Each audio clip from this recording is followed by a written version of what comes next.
When Diana realized that it was too late to call, it was already past midnight. She silently prayed that it was Marty's phone. Annoyed, she buried her face in the pillow and exhaled a grateful thank you when the call finally ended after 5 rings. Just as she started to get comfortable, the bell rang once more. Disappointed, she cried out in frustration and opened her eyes. "Martin, pick up the phone," her words were suddenly interrupted. When she woke up, she noticed that her husband was not in their bed. Glancing at the clock, which showed 3:37 a.m., she reached for the phone on the bedside table, wondering at its disappearance. Just a few hours ago, he was by her side when they went to bed. Confused, she answered the phone, muttering, "Hello, who is this?" The voice on the other end asked, "Is this Diana Miller? Are you Martin Miller's wife?" "Yes, of course. Who am I talking to?" Diana asked. "Mrs. Miller, I'm calling from the emergency department of the North City Medical Center. Your husband was in an accident and was delivered about an hour ago. We have your contact information from the previous incident. Can you come to the hospital right now?" the man on the other end of the line asked. "Oh my God, is he okay?" Diana exclaimed excitedly. "I can't tell you the details over the phone, ma'am." "Please come as soon as possible," the same voice replied. "Yes, of course, I will come as soon as possible," Diana replied. She hurried up the stairs where her daughter, Dallas, was fast asleep. Dallas, named after the city where she was conceived, studied at a local university but decided to live at home to cut costs. Although she enjoyed living in a dorm in her freshman year, she soon realized that living closer to campus would be more beneficial for her studies. "Dal, wake up," she whispered, gently shaking her daughter by the shoulder, but Dallas was still fast asleep. "Dallas, wake up," Diana's voice broke through the haze of sleep. Dallas sat up abruptly, squinting against the harsh light in the room. His mother's words slowly came back to him. "Your father was in an accident. He's in the emergency room. You need to get dressed." "We have to go." In a panic, Dallas threw back the blankets and jumped out of bed. He hastily pulled his nightgown over his head, ignoring the fact that he was standing naked in front of his mother. Diana was too busy getting out her clothes for Dallas to notice. Dallas dressed quickly, and anxiety for his father flashed through his mind. He followed his mother out of the room, his heart pounding with fear and uncertainty. After getting dressed, both women rushed to the hospital. Dallas kept asking her mother about what happened, but Diana couldn't find any answers.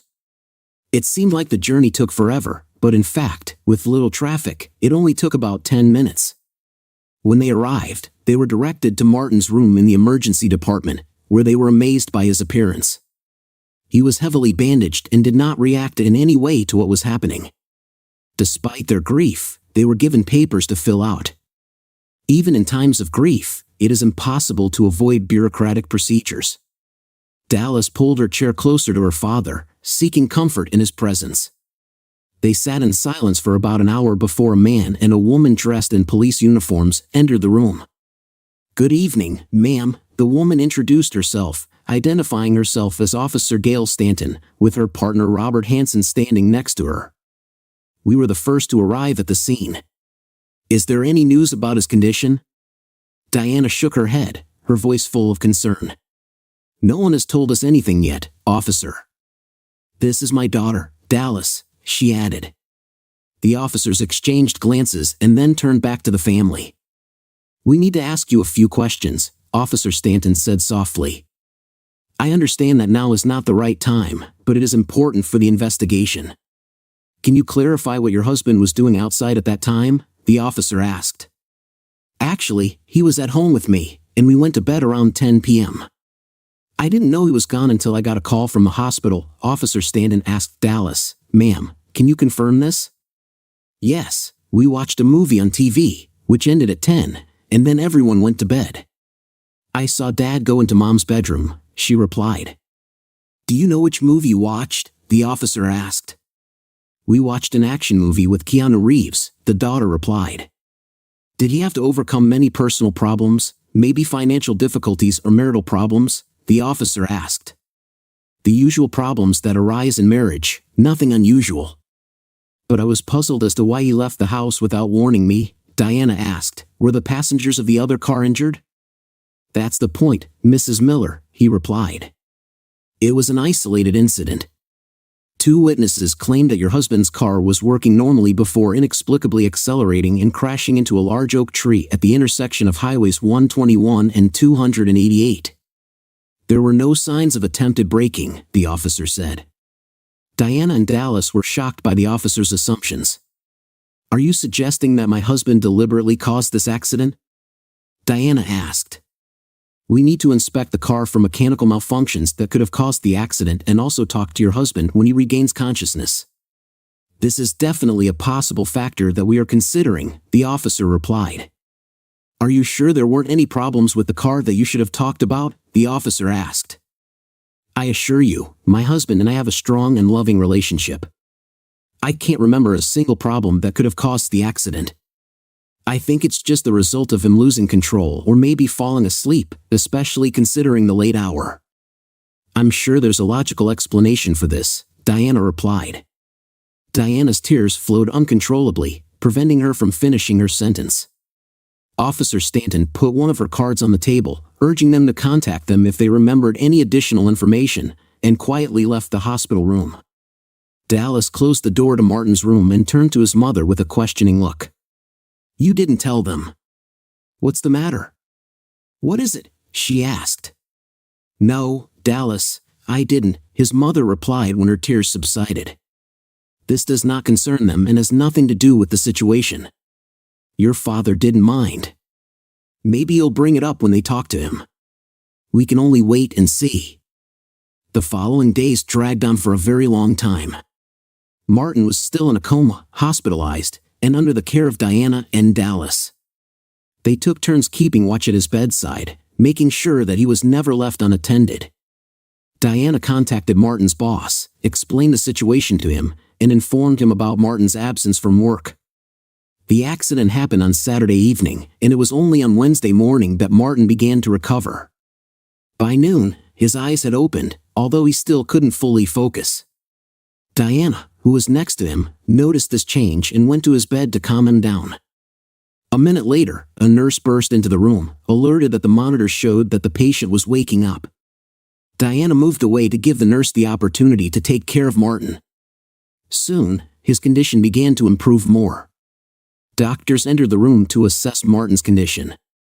Seeing the free time, Diana slipped outside to call Dallas and inform her about her father's awakening. Although Dallas didn't respond, Diana left a voicemail with the news. When they began to take away the medical equipment, it turned out that Martin's left arm was broken. Although being right-handed, it did not interfere too much. In addition, his throat was irritated by the tube, so the medical staff provided him with a communication board. The nurse read the message and asked if he was sure. Martin nodded. The nurse hurried out into the hallway while the tests continued. Mrs. Miller, I regret to inform you that your husband has asked that you and your daughter not be allowed to enter his room, she said. Mrs. Miller was stunned and exclaimed, What? He's my husband. I have every right to be with him.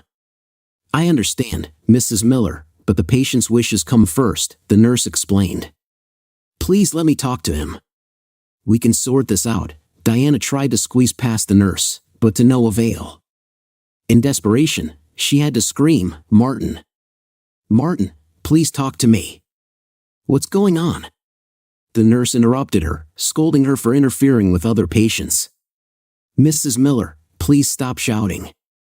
If you want, you can wait outside the ward. But if you try to enter or make noise, you will be asked to leave the building. Do you understand? Diana nodded understandingly, realizing that she had no choice but to comply. 45 minutes later, Dallas arrived at the hospital and saw her mother sitting on a chair at the entrance to the ward. Confused, she asked, Mom, why are you here? Why did Dad forbid us to enter the ward? The mother hesitated before replying, Well, he forbade me, but I don't understand why he forbade you. And why did it take you so long to get here? Dallas explained, I just woke up when Bradley came to check on me. Instead of being with your father, you decided to make love to your boyfriend. I understand that he was unconscious when you left, but it still shows what your priorities are," Diana said threateningly. Dallas replied in an indifferent tone, not at all remorseful for her actions. She justified her decision by saying that she needed to relax after a stressful situation, and it worked. She advised her mother to also find time to relax in this way, but the mother categorically refused this offer, saying that it was not something she would have done. She also stated that now is not the time to discuss this issue as it is disrespectful. Dallas couldn't help but laugh at the irony of the situation. A tall, stunning brunette appeared at the knock on the door, dressed professionally but not like a doctor. Despite this, her badge identified her as Dr. Lasser, a mental health specialist at the hospital. "Good morning, Mr. Miller," she greeted him. "How are you feeling?" "I think it's good, as expected." It's been 9 days since the accident. He finally found the ability to speak. The outdated board was no longer used. He asked about the date of his discharge but did not receive a clear answer. "Despite this, the hospital asked me to talk to you." "Is this acceptable?" the doctor asked. "Do I have a say in this matter?" he asked. "Not if you want to be discharged as soon as possible. In order for you to leave, I have to discharge you," the psychiatrist replied with a puzzled grin. "Then let's get started," Martin said. Dr. Lasser pulled a chair up to the bed and sat down elegantly, crossing her long legs.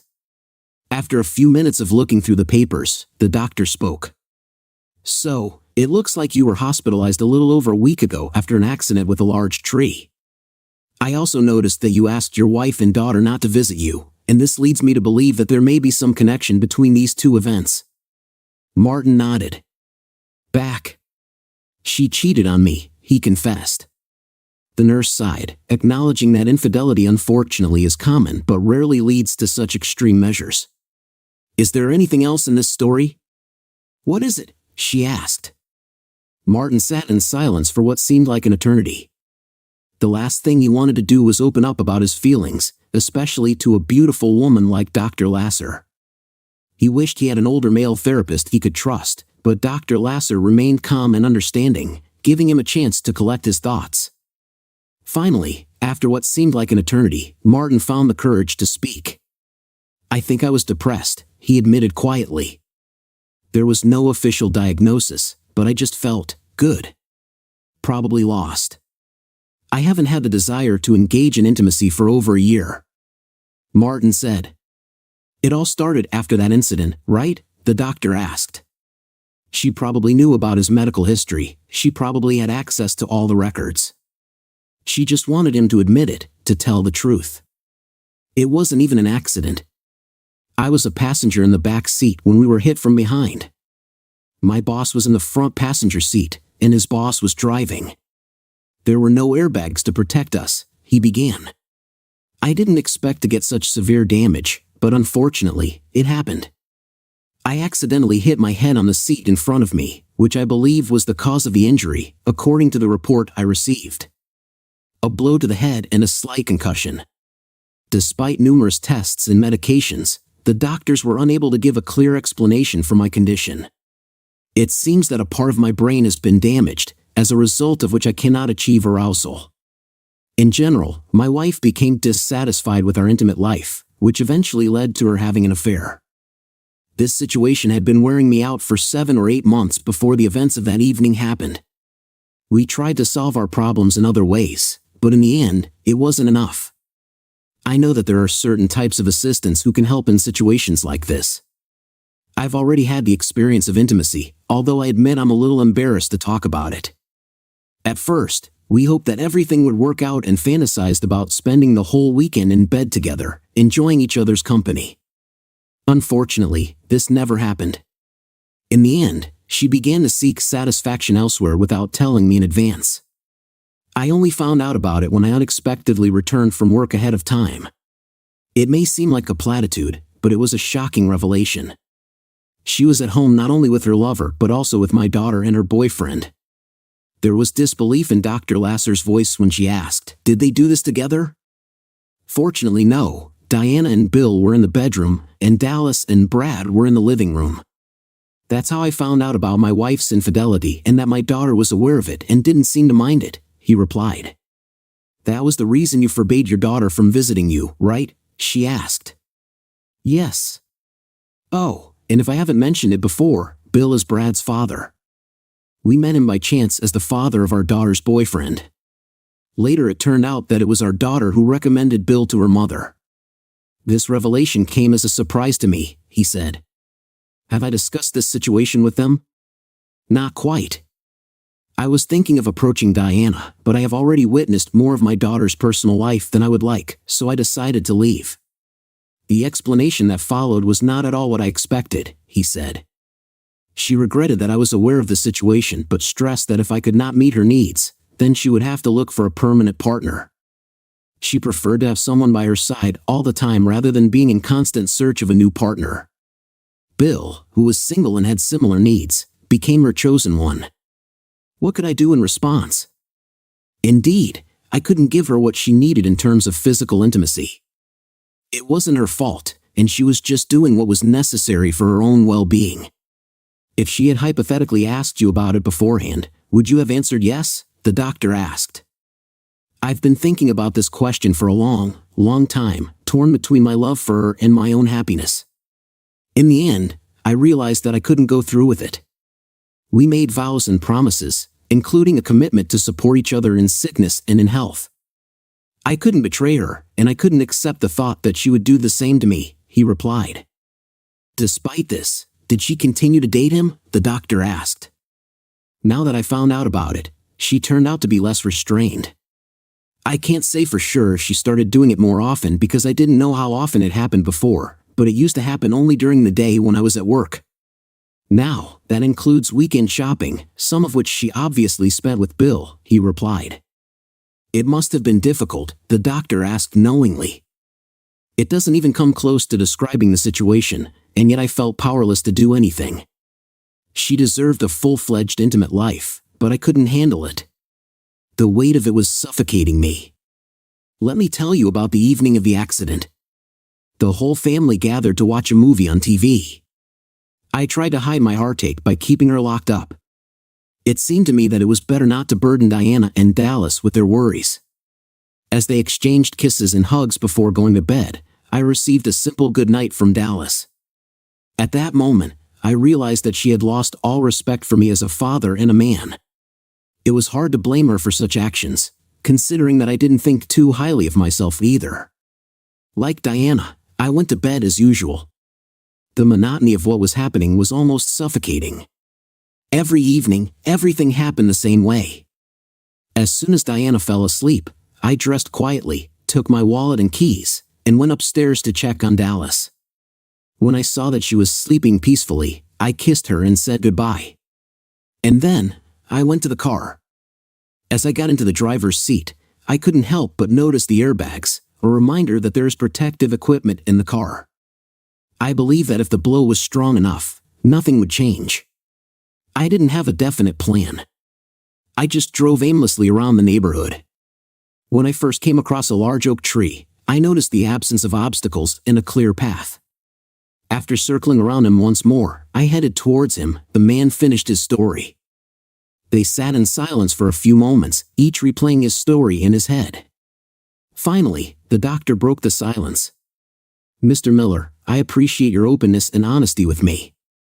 This is quite unusual. I'll give you time to think about what you've shared with me. Is it okay if I come tomorrow? The doctor asked.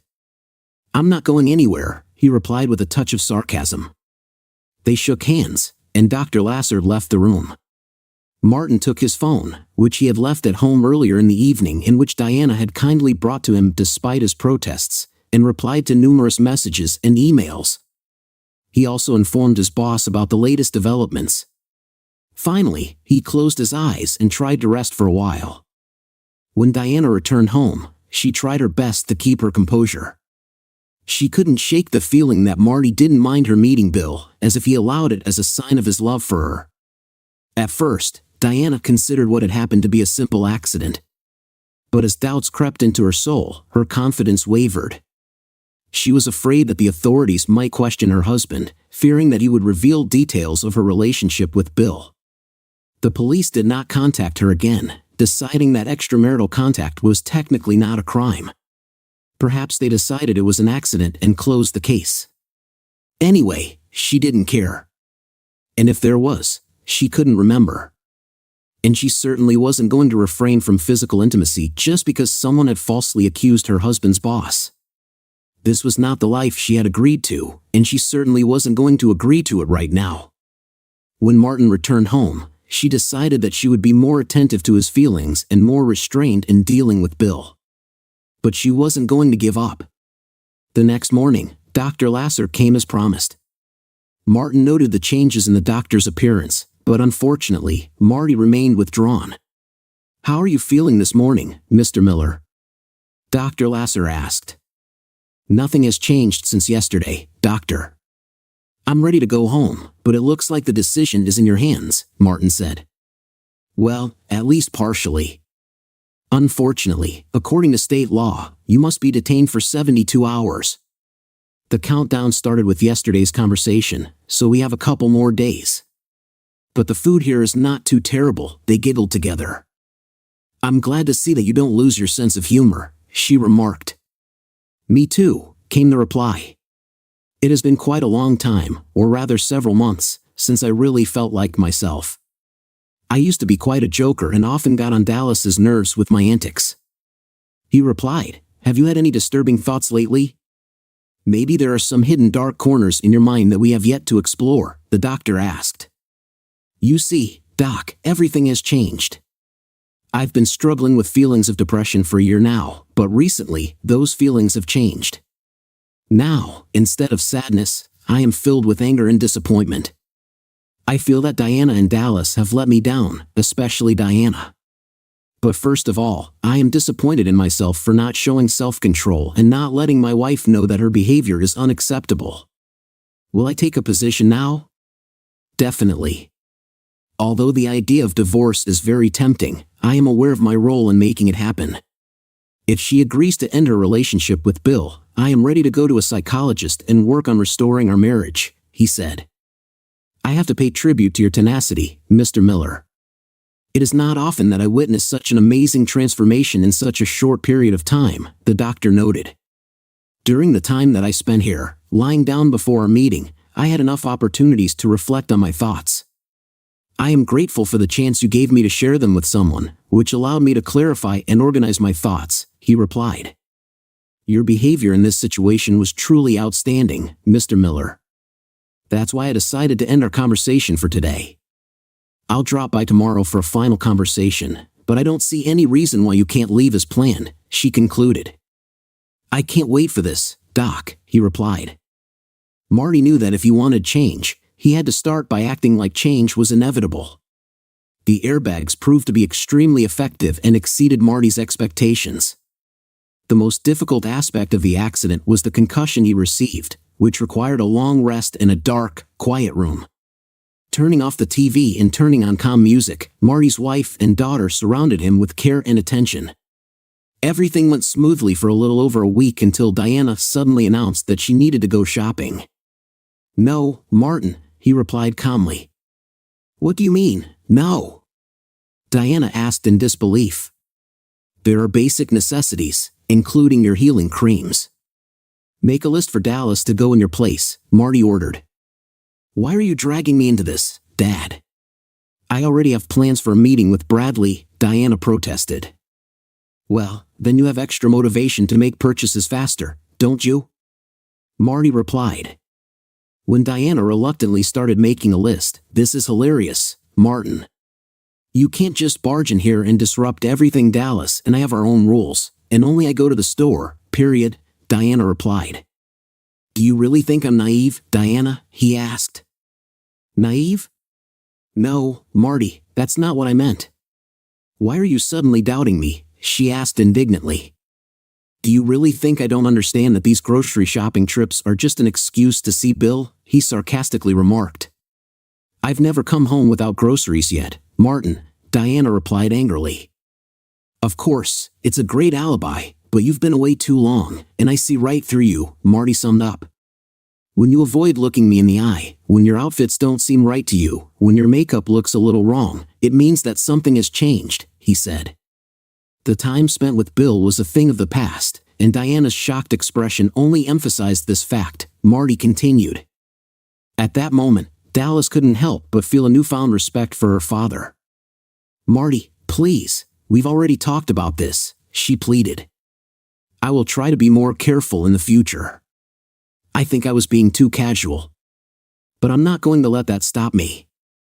I have every right to a full-fledged intimate life, and I intend to lead it," Diana exclaimed. "Don't our marriage vows mean anything to you? Each other in sickness and in health. Leaving others is not an option when faced with difficulties," Diana, said Marty. "And yet you're here, preferring to date someone else. It's time to make a choice. Either we end our relationship with Bill and work on our marriage with a psychologist, or on Monday, I turn to a divorce lawyer," he said threateningly. "You have no right to suggest such a thing, Martin Miller. Don't even think about threatening me. If only I could have intimacy with you and no one else," Diana screamed. "It's unfair to accuse me of something I have nothing to do with just because you had an accident. Doesn't mean that my love life should be ruined. I refuse to accept it. Instead, I'm going to go shopping, meet Bill, and attend to my own needs. If you want to discuss it tonight, we can. But don't try to control or limit my actions," she said, saying this to her husband. Diana ran out of the house, slamming the door with such force that the windows shook. The silence that followed was disturbing. Father and daughter exchanged worried glances, after which Martin retired to his room. Dallas Miller was worried about the future of her family, in particular about her parents' marriage. Her father had never come into conflict with her mother, and although disagreements between them were not uncommon, nothing seemed so serious. Deciding to leave this matter between her parents, Dallas felt a sense of anxiety creep into her soul for the first time in her life. Unable to do anything, she gathered her thoughts and headed for Bradley Park. Part of Diana secretly wished that Marty would never fully recover because she wasn't sure she could let Bill go. Bill had domineering and dominating qualities that didn't quite suit her. He acted without hesitation, unlike Marty, who was always a gentle and caring person. At dusk, Dallas returned home and found her father resting in his room. A dim light coming through the slightly ajar bathroom door caught her attention. It dawned on her that her father must have turned on the light because none of the lamps in the room were so dim. "Dad," she whispered. He had his back to her but answered without turning around. "Dad, I'm really sorry." Her words seemed to pierce his thoughts as he slowly sat up in bed and finally met the gaze of his daughter, who was crying quietly in the doorway. "What do you want to say?" "What is it?" he asked, confused. He stopped using the affectionate nicknames he usually called her after he found out that she had helped her mother find a new partner. Even if she was crying, he didn't dare to do it now, feeling like it was all a trap. Dallas came over and stood at the foot of the bed, apologizing for her actions. She explained that she was just trying to help her mother, who was upset about his situation. Their gazes locked for a moment, confirming each other's unspoken understanding. Bradley's father was grieving the loss of Mrs. Coy. Bradley confessed to them that he constantly thinks about her and longs for her presence. It was natural to assume that they would find solace in each other's company, but at that moment, it dawned on them they had never thought about how their actions would affect another person. Wasn't that the reason for their actions that night? Marty was stunned by his daughter's unexpected reaction. He couldn't help but wonder if this was all just a ruse, but decided to take her word for it. If he is eventually caught off guard again, insulted, or betrayed, he will have to put up with it. But deep down, he felt relieved. He struggled with his own emotions, unable to do what he desperately wanted to do when their eyes met and they exchanged fleeting smiles. Marty assured his daughter that the past was behind them. He swore that he would never allow himself to be plunged into this darkness again. "I really hope so." "I'm relying on you," she said. "Are you thinking about leaving Mom?"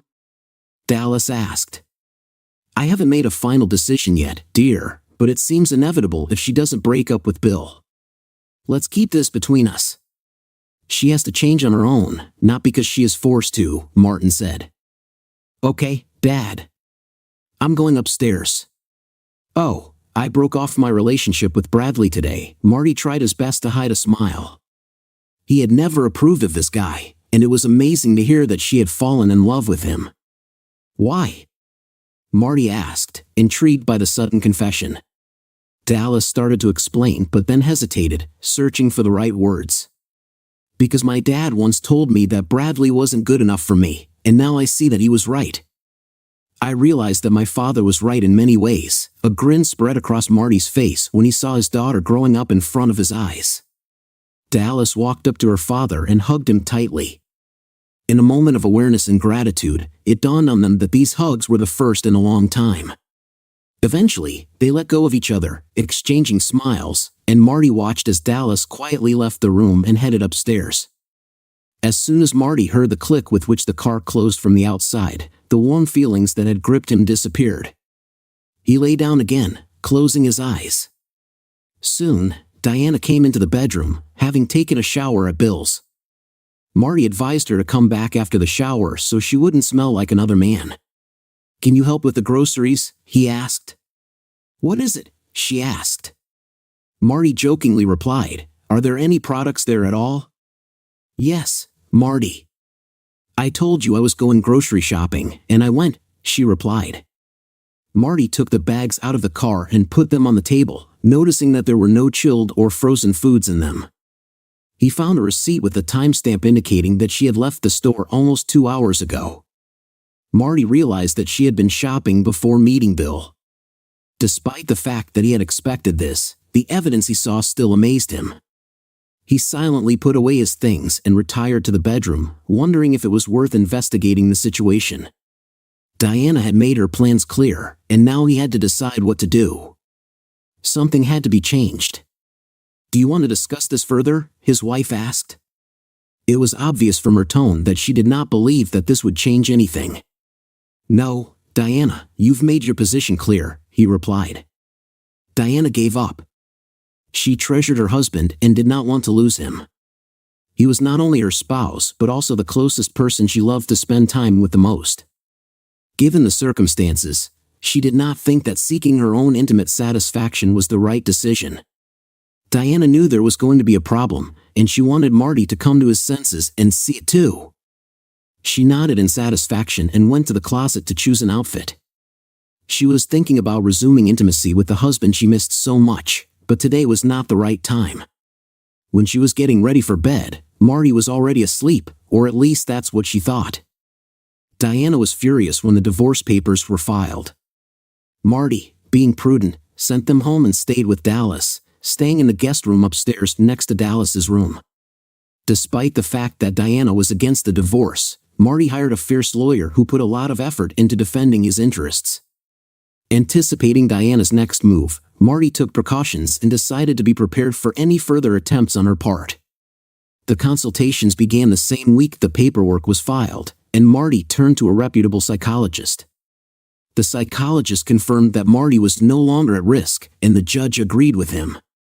The quarrel could have continued, but Dallas intervened just in time to prevent Diana from causing even more harm.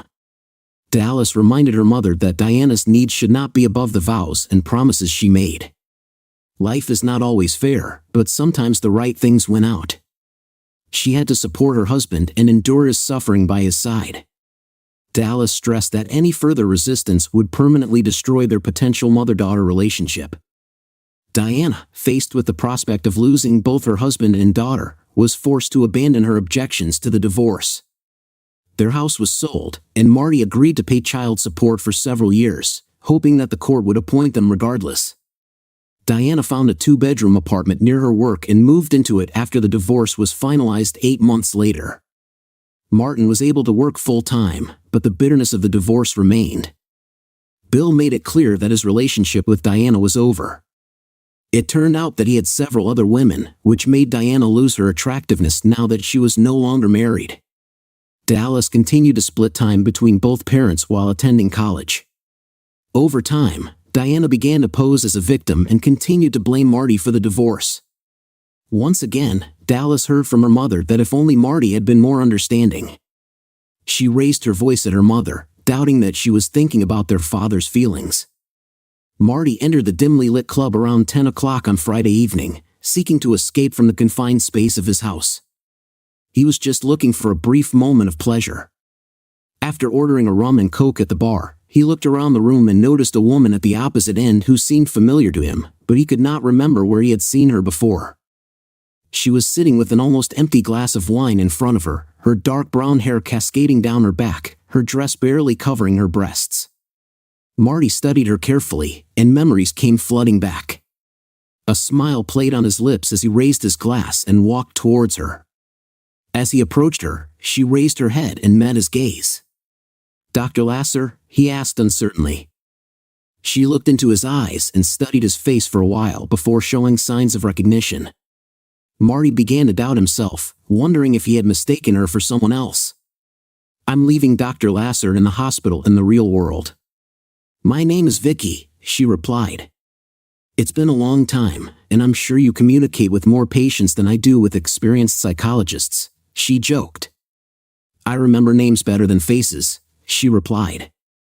"Well, my name is Martin Miller," he said. Vicky thought about that name for a moment while Marty waited for her to admit defeat. He was watching her closely. He could have sworn he saw a spark light up in her mind. "Ah, Mr. Miller, an unfaithful wife and a sudden encounter with a tree, if I remember correctly," she said. "You remember correctly, and I'm surprised we only talked a couple of times almost 2 years ago. What a coincidence. Would you like to join me?" Marty motioned for the bartender to pour them another glass. "Thank you, I'm glad you're here. What brings you here tonight?" "Are you dating someone?" she asked. "Are you still married?" "I'm trying to get married," Vicky replied with a twinkle in her eyes, hinting at her true intentions. Marty raised an eyebrow, "But I could swear that not so long ago I saw an amazing ring on your finger." Vicky sighed. "Maybe it was there once. My divorce has recently been finalized. I wore rings in a vain attempt to save my marriage, but it was clear that my ex-husband had other interests, for example, a young cashier and her friends." "And how are things in your marriage?" Vicky asked. "I'm sorry to say that I failed," Marty replied. "God, are they still a couple?" she asked. "This may shock you, but I haven't followed my wife's relationship since the divorce." "I have no idea," he replied. "And please, call me Marty, anything but Mr. Miller," he begged, laughing. "What did your wife call you?" Vicky asked. "Marty or Martin," he replied. "Would you like to dance?" Martin asked, motioning to the bartender to keep an eye on their drinks. Taking Vicky by the hand, he led her to the dance floor, where they quickly found their rhythm to the cheerful music. When one fast song was replaced by a slower melody, they continued to dance, clinging to each other. Vicky put her arms around Martin's neck, and he held her tightly, swaying to the beat of the music. As a man, Martin couldn't help but notice the lack of a bra as soon as he saw Vicky. Their eyes met for a moment before she rested her head on his shoulder. They remained in each other's arms when the second song began. Martin was fascinated by the feeling of intimacy with this stunning, fragrant woman. When the song ended, Vicky took advantage of the lull to express her feelings. "Martin, I'm tired of dancing, but I also feel incredibly lonely," she whispered softly in his ear. "Why don't you take me home and do something about it?" Martin gently took her hand and led her back to the bar, paid the bill, and informed the bartender that the drinks were over. The bartender, not at all embarrassed, nodded understandingly. Since she arrived at the club in an Uber, they got to Martin's car, and he drove them back to his apartment. When they were seated, Martin asked Vicky, "I know it's a little late to ask, but how much have you had to drink?" She replied, "Just 1 glass of wine at the bar before you arrived." "What's on your mind?" "Don't worry, Martin." He drove into the underground garage and took the elevator to his floor. Vicky snuggled up to him all the time, and they shared a few passionate kisses. As soon as the door closed, Vicky quickly took off her dress, exposing herself. "Oh my God, Vicky, you look amazing!" Martin exclaimed. "Thanks, Martin, but are you going to just stand there and watch?" Vicky asked. "No way, I'm not here just to watch," he told Vicky with a mischievous smile. "But first, show me your bedroom," she asked. Martin took her hand and led her down the hall, grateful that Dallas had gone to her mother's for the weekend. "Do you have any contraceptives?" Vicky asked when they entered his room. Martin nodded, took out a small supply from the bedside drawer and put them on the bedside table. After more than an hour of intense and passionate lovemaking, they finally returned to reality. Martin was lying on his back, and Vicky was curled up next to him, feeling full and satisfied. They did not fall asleep completely but were in a state of relaxation, suspended between sleep and wakefulness. "Martin," she whispered. "Yes," he muttered as soon as he woke up. "I just remembered that this story mentioned a problem with making love. Do you remember that?" Martin laughed softly. "Oh yeah, now it's not a problem." Vicky's brows furrowed. "What happened?" Martin explained. "A few months after the tree incident, I started to feel, well, different. The tingling sensation is the best I can describe. I think these are the feelings that arise when a paralyzed limb begins to come to its senses. This feeling lasted for several weeks. Despite the fact that we were still technically married, my wife and I had been living separately for some time. I did not consider it necessary to explain the situation to her since it did not concern her. Over time, I began to experience morning cravings more often, sometimes even during the day," he said. After 8 to 9 months, everything returned to normal. The doctors did not have a clear answer on how to explain the sudden improvement. Despite numerous tests and scans, they were unable to identify the specific cause of the changes. In the end, they decided it was a mysterious brain quirk. Maybe hitting a tree somehow fixed the situation. The truth remains unclear. It could have been a combination of a blow and the natural healing process of the brain. The exact reason may never be fully understood, he concluded. "Then I consider myself lucky," he said. "I think it's okay if I stay the night," Vicky asked. "So we're planning to get intimate again in the morning and then have breakfast together?" Martin asked when they were ready to rest. Martin asked one last question. "Vicky, do you think you're ready for a serious relationship?" There was silence, and Martin worried that he might have made a mistake and scared her. He half expected her to get out of bed and ask for a ride home, but there was no doubt about her attraction to him. It wasn't just her looks that attracted him, she had a sharp mind, and he found her company pleasant. It wasn't love yet, but after the divorce, she became the first woman he truly considered. "Can we discuss this in the morning?" she asked. "Of course." "Good night, Vicky," he said. "Good night, Martin," Vicky replied. Vicky woke up before Martin and saw that he was sleeping peacefully. Deciding to let him sleep, she took a shower and then went to the kitchen to cook breakfast. Martin's question caught her off guard as she was getting ready for bed. Although she was definitely attracted to him, the main thing for her was just to have fun. For several months now, she had been telling herself that she was quite happy with the absence of a romantic partner, and in many ways, it was true. With a steady job and friends, she didn't necessarily need a man, but deep down, she couldn't deny that she really wanted companionship. But what would a decent man say when she told him the truth? Martin woke up to the smell of something delicious.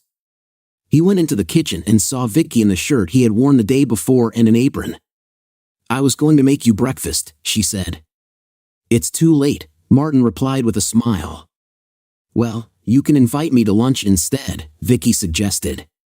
She told him to take a quick shower, and breakfast would be ready when he returned. 10 minutes later, Martin joined her in the kitchen while she was arranging the plates on the table. An omelette, several sausages, and a slice of buttered toast appeared. "I didn't know there were sausages in the freezer," Marty replied, laughing. "I was hoping they could still be eaten," Vicky jokingly said. Martin tasted a piece and said it was very tasty. Breakfast was relatively quiet.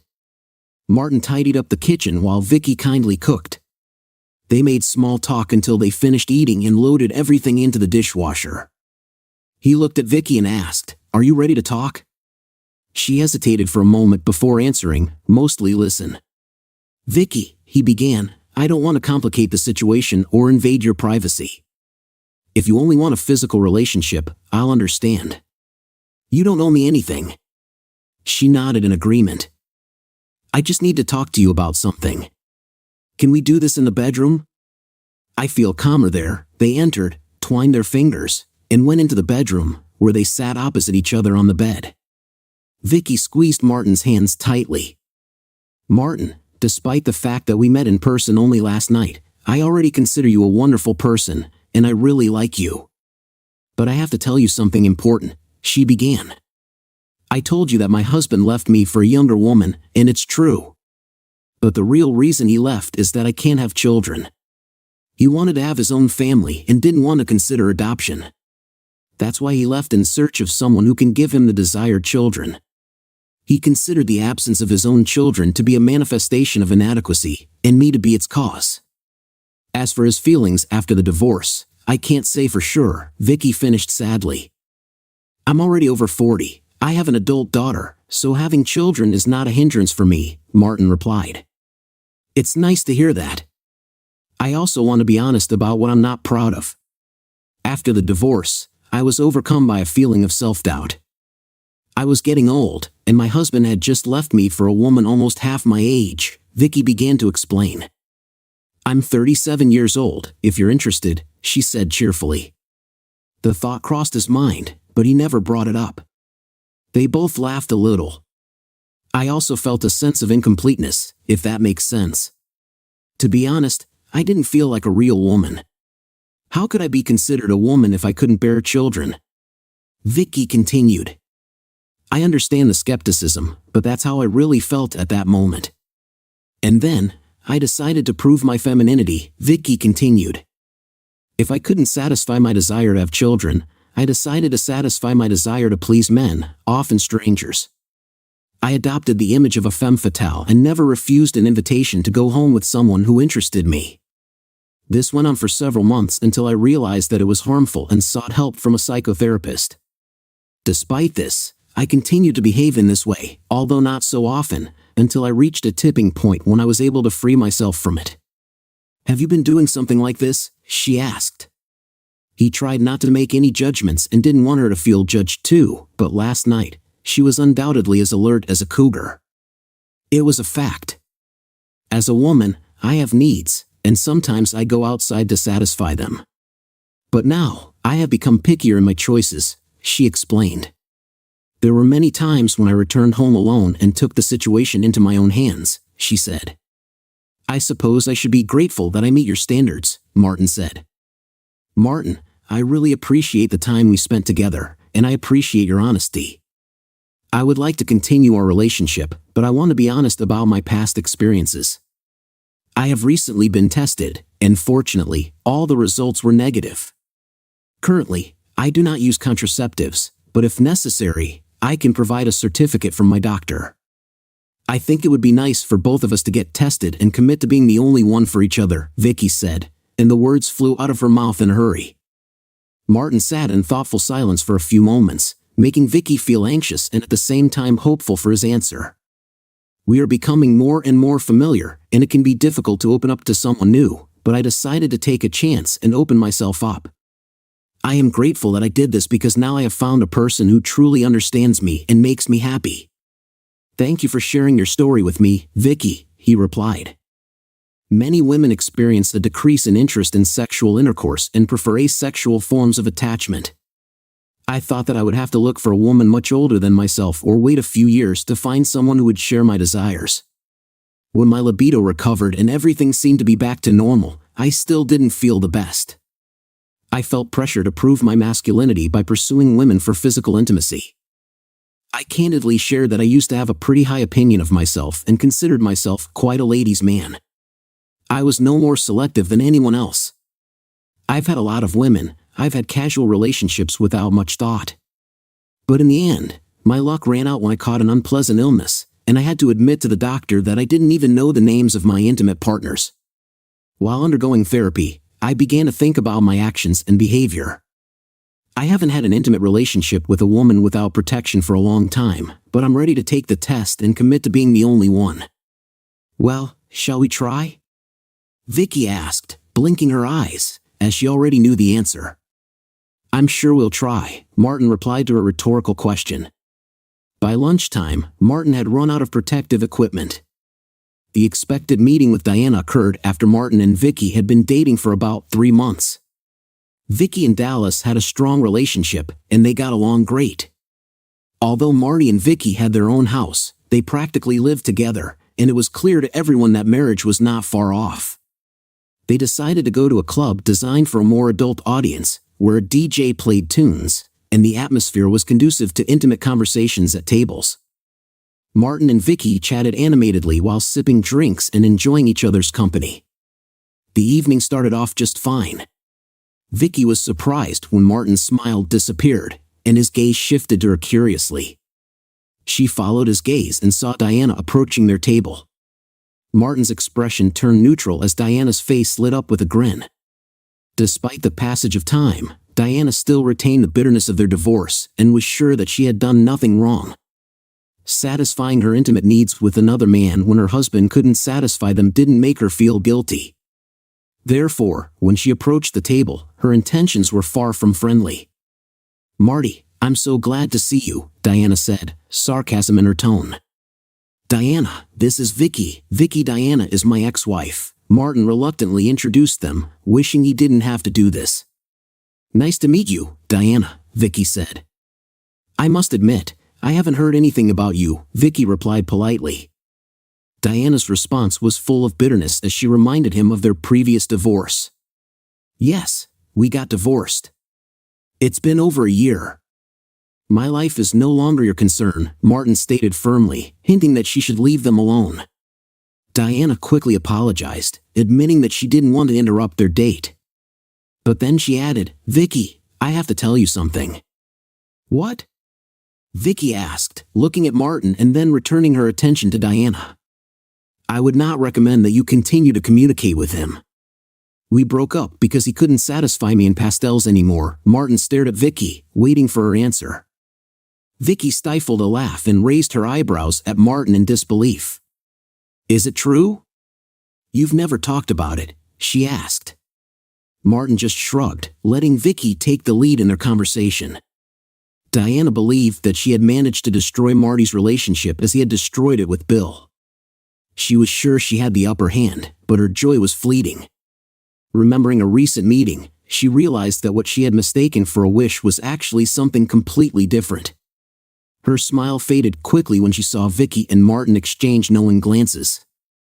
Diana was left perplexed by this turn of events. "Wait, what are you saying, Marty? Are you saying this damn thing really works?" Diana exclaimed. It turned out that Dallas kept Martin's personal life a secret from her mother. During their chance meetings, Diana, as always, took the news like a champion. "But how is this even possible? Have the doctors finally found a cure?" she asked in disbelief. Martin and Vicky were silent, watching Diana's growing agitation. "Come on, Marty." This question caused the collapse of my marriage. Diana could not calm down. "I think I deserve an explanation of what went wrong," Diana demanded. Martin's smile faded. "Diana, it was your actions that led to the breakdown of our marriage, not my condition. You made a decision that eventually led to the breakup of our relationship. And as for what I do now that we're divorced, that's my business. You have no right to judge or demand answers from me. Yes, you can point your finger and say that my choice played a role in our breakup, but I wouldn't behave like this if things were different," Martin explained. "Diana, something unexpected has happened. The doctors believe that all the problems that I had after the first accident just need time to heal. If you had been patient and supported me during my illness, as our vows promised, we would still be together," Marty said. Diana was speechless, stunned by such a revelation. "I can't believe it. Maybe it's a gift from God," she whispered. Martin shook his head. "He just wants us to keep our vows," he said quietly. Diana's eyes sparkled as she asked, "Do you think so?" Now Martin hesitated before replying, "No way. I absolutely don't think so." Diana's expression softened, and Marty asked, "Could you leave us alone for the rest of the evening?" After a moment's thought, Diana met Martin's gaze and confessed, "You were right, Marty. I made a mistake. I was selfish, and I didn't have the foresight. I should have been more persistent. I ruined a happy marriage. I deeply regret my actions." Diana hurried away, leaving the table behind. Martin and Vicky watched her disappear from sight, and a feeling of pity filled their hearts. Martin then turned his attention to Vicky. Shall we dance, my love? They also watched as Diana spent the whole evening looking for a companion for the night, and at the end of the evening, she left with a gray-haired man who was clearly 15 years older than Diana. It was clear that Diana was having a promiscuous sex life. 6 months later, Martin and Vicky exchanged vows and tied the knot. Dallas had to deal with Diana's paternal problems. As it turned out, Diana was diagnosed with breast cancer, which greatly worried Dallas. Of course, Marty comforted his daughter, hoping that everything would be fine with Diana. But deep down, he realized that this was karma that befell a lying and evil woman.